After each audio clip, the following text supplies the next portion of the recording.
Selamat pagi, semangat pagi. Selamat datang di kelas biologi.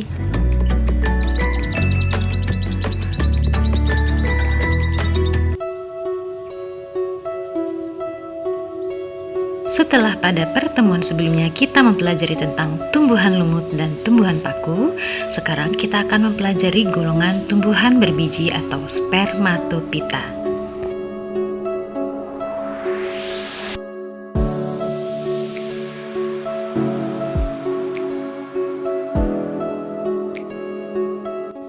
Seperti kita ketahui bahwa dunia tumbuhan dibagi menjadi 3 golongan.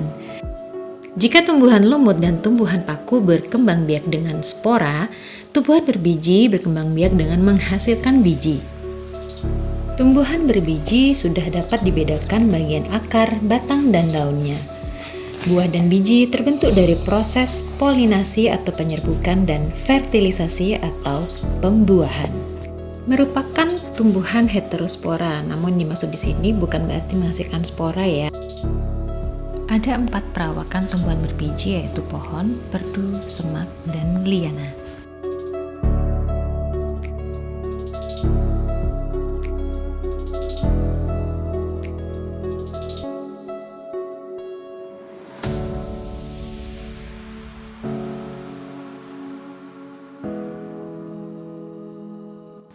Berdasarkan struktur bijinya, spermatopita dibagi menjadi 2 kelompok, yaitu gimnosperme dan angiosperme.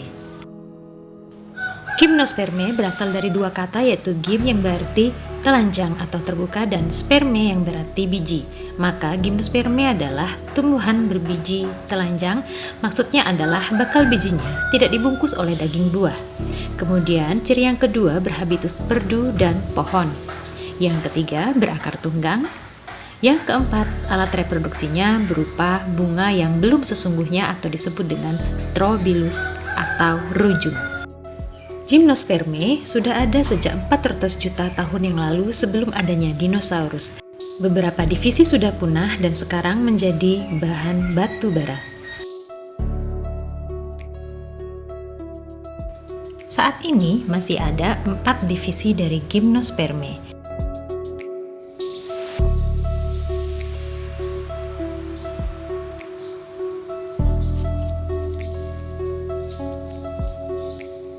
Yang pertama, divisi Cycadopita. Mempunyai ciri batangnya yang tidak bercabang, daun majemuk menyerupai golongan Palmae, berumah 2, karena strobilusnya ada 2 macam, yaitu strobilus jantan dan strobilus betina.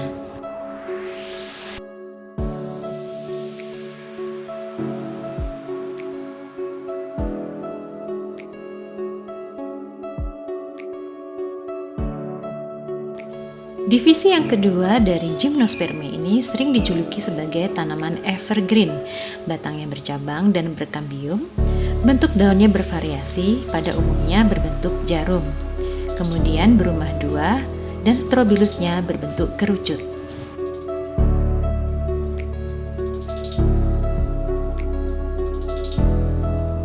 Ada bagian kambium, jadi ada lingkar-lingkar tahunnya. Daunnya berbentuk jarum.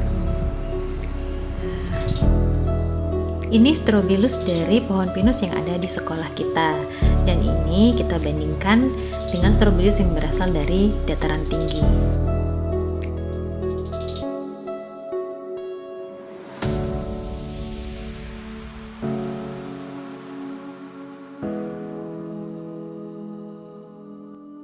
Gingopita adalah divisi gimnosperme yang bisa dibilang paling langka karena anggotanya tinggal 1 spesies. Mempunyai ciri batang bercabang dan daunnya yang cantik seperti kipas.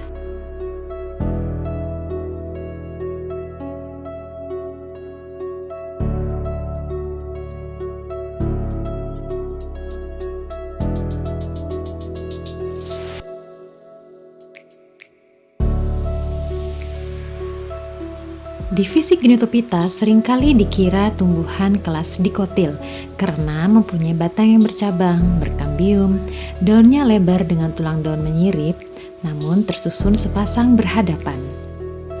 Selain itu, tumbuhan golongan ini berkembang biak dengan strobilus, artinya tidak mempunyai bunga yang sesungguhnya. Kalian tentu sudah tidak asing lagi dengan buah melinjo atau tangkil. Daun dan buahnya bisa dijadikan campuran sayur asem, dan bijinya sendiri dapat dibuat snack cemilan emping.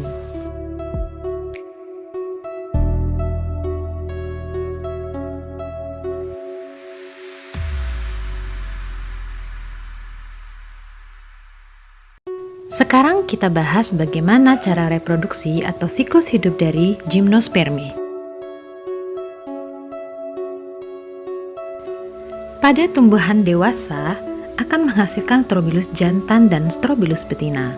Strobilus betina menghasilkan megaspora. Megaspora adalah gametofit betina yang menghasilkan ovum atau sel telur.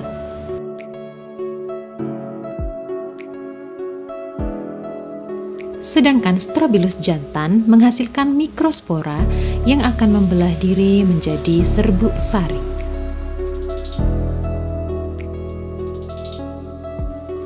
Proses penyerbukan pada gimnosperme dibantu oleh angin.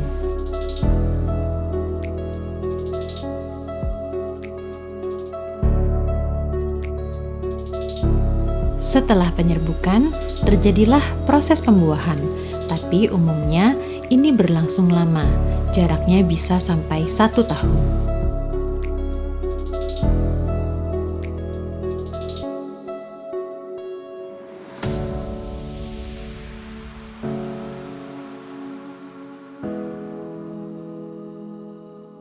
Fertilisasi menghasilkan zigot, zigot tumbuh menjadi embrio, lalu menghasilkan biji yang akan tumbuh menjadi individu baru.